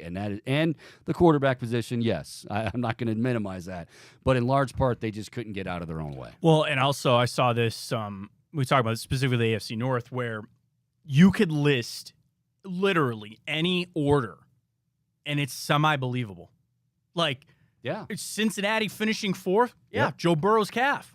Or what? Like, that is how crazy it is, where of all four of the teams, you can make a case for any one of them to win the division. You could make a case for any one of them to finish last in the division. And I don't think, everybody says that the AFC North is the toughest division in football. I don't really think there's a debate there. I think that is 1,000% correct, because at least even in any other competitive division, like, I think the AFC East is close. Buffalo, Miami's supposed to be good, the Jets, but then the Patriots, right? Most likely Patriots are going to finish last in that division. Right. But again, you could see a case that they could finish first. The AFC North, there's no question. You could do any order of the four teams and make it semi-believable. And oh, by the way, and I know I'm going to be have been talking about it, you're going to be talking about it tomorrow morning at 9. There's no easing into this. Nope. Cincinnati, followed by Baltimore, followed by Tennessee, and then Pittsburgh. Sorry, Cincinnati, Pittsburgh, Tennessee, then Baltimore. So, like, you've got 3 of the 4 in your own division right out of the gate. It's as much as it is, like, Chico, and I think exactly what you're saying. What an opportunity. It's exciting as hell. It is. You get a couple of those, we're in business here. Yep. I'm going to stay positive. I don't think the other side of it. But, like, you grab a couple of those, and you were setting yourself up for success the rest of the season. And this Sunday afternoon, Sunday morning, Saturday night, hell, tomorrow afternoon, people are going to be this place is going to be a buzz. And, Yeah. I mean, we say that every year, but, like, it's legitimate. Mm-hmm. And I'm excited. I know you're excited. Again, the Matt Fontana show is going to debut tomorrow morning at 9 a.m. Real quick, because I want to allow you to, give us the lowdown. What is the Matt Fontana show experience about, and what can fans expect tomorrow morning? I mean, it's everything that I've always ever wanted to bring to the air. It's energy. It's fun. The best compliment I could ever get from anybody that watches or listens is, you made my drive a little shorter. I listened for 20 minutes. It felt like 5. I had a 20-minute coffee break. I just needed to get away from work for 2 minutes. You gave me something other than that to think about. I want to be fun. I want to have energy. We're talking Cleveland. I'm a Cleveland diehard through and through. I am bringing some staple things. Anybody listen to me, in the past, I am bringing one of my favorite things called Time Hop. So every single day, we do birthdays, pop culture things, but it's a lot of this day in sports, right? And sometimes you see some here and there. I've compiled quite the catalog over the years. So we're going to do that pretty much every morning. I think around 10:30 we'll do that. I participated in some of your polls, by the way. Oh, dude, you know me in polls, man. If the rival knew about that, I might be in real trouble. Well, no, it doesn't matter. Now we're on the same team now, so it doesn't really matter. We are on the same So we're going to do that. We're going to have a lot of fun. I can't wait to tell you about getting hooked up here, obviously, with Tipico. I love the betting aspect when it comes to sports, so we're going to do some parlays on Friday. We're going to give our best bets, things like that. The Guardians. Yeah, that's frustrating. It's not been a good 3 days, I'll tell you that much, but I just downloaded Tipico app, used our Chico 150 and Big Play 150. So now that I'm on, and I have the free bonus bets now on Tipico. Look at this guy. Got a bet rolling for tonight, for Thursday Night Football, and for the Guards tonight. But yeah, all that, like, I'm super excited. We're bringing some stuff that we've done in the past. I'll be working with Ryan on the show. Ryan Smith will be our producer every single morning, so I'm excited for that. And just to build and grow. I appreciate everybody that sent me a lot of great messages with everything, and some people that are going to be coming over. And just, I like anything, you know this as well as I do, give us a try. We're not going to be for everybody. That's okay. That's cool. But if anybody just wants something for 10 minutes in the morning when you got 10 minutes to join us from 9 to 11, I'd very much appreciate it. And I do want to mention this announcement was about Matt Fontana being here, and we're happy to have him here 9 to 11. Obviously, I've been coming on 11 to 1, so we're going to move things. That's right. Bohm gets more sleep. That's really that is the most important part of all of this. The biggest takeaway here is Michael Bohm gets to sleep in, and we're all grateful for that. But I will be on with Bohm. Bohm's not going anywhere. At least I don't think he is. Noon to 2, beginning tomorrow. So, again, tomorrow and moving forward, it'll be Matt Fontana 9 to 11, and then I will be with you from noon until 2. So many great things to talk about, so many things to think about as far as the here and now and the future. It's going to be awesome. It is so great to have you here. Dude, I'm so excited to be here. I appreciate the warm welcome that I've gotten from everybody here, and excited for, I really feel like a kid really before the opening of the season, which is kind of where we're at right now. But we kick things off tomorrow at 9. Yeah, it's like a little kid. I was telling the story. My young nephew, I hate the fact that I'm saying this now. He's grown and works in Houston and whatever. But when he was a young kid, and we all did this growing up, like, you know, how many days until Christmas? And he would always say to me, he couldn't say the word tomorrow right. So he would say, Uncle Mike, how many tomorrows until Christmas? And now I'm like, how many tomorrows until the Browns play the Bengals? We're around the corner, man. 2, 3. What are the wake up? I don't know. That's how I go with this. But it's going to be so much fun. Matt's going to be here. I'm going to be here. Don't forget our Sunday. The big show is going to be here. The big tailgate party is going to be here. Big Play Sports. We're going to be out at Burke Lakefront Airport. You can't miss us. Myself. I'm going to be there, actually. So, big announcement. I'll be there Sunday. Like, we actually just went over some of the big stuff that we have ready to go for Sunday. And it's going to be awesome. Yeah. It's good. And it's open to everybody. You don't need to park here at Burke. If you're just walking to the game, stop on by. We got some free stuff. Food. We'll be doing shows. Drink. Music. Breaking it all down. Josh Cribbs, Hanford Dixon. Yes. Yeah. Reflog's going to be there. Bohm might even make a cameo appearance. Oh, that'll be big. That'll be big. Dave McAllister, Warden Dave, I'm sure will show up, and he'll be. I don't know if he's bringing his golf simulator. He likes to show off his golf swing. Can we put that in here? Yeah, we need to. You know what? Good idea. Like just in breaks. His contributions. I don't know. Are Well, I don't know immediate. if the FAA would be like. What if we just hit balls into the lake? Oh, I'm like, sure just, nobody. We'll would stop have a the planes like when they're coming through, and we'll just open a window, just get some swings in. Had a really good time talking to the airport commissioner over the weekend at the air show. So we hopefully build up some. Good I saw you went up in the plane. Good job not throwing. I would have thrown up. Well, I don't have like the plane thing for me is kind of like the fact that you were in a seat, not strapped in, and that door was just I was wide strapped open. in. Oh, it was. Yeah, Okay, if I wasn't strapped in, okay, I wouldn't have got. Yeah, okay. But it was phenomenal. More on that. But hey, tomorrow morning 9 a.m. the Matt Fontana Show, folks. So much to look forward to. So excited, but most of all, it's all about you people, and it's going to continue to be about you people here at Big Play Sports, and especially on Sunday. Don't forget, 10 a.m. to noon. I'm Mike Chico Bormann for Matt Fontana, Michael Bohm, all of us here at Big Play Sports. Also, I do have to thank Eric Casilius and James Rapine for joining us. We're getting closer and closer. Tonight, Kansas City, Detroit. Sunday, Browns at home against the Bengals. We start the party at 10. Until then, make it a great rest of your Thursday, everybody. See you.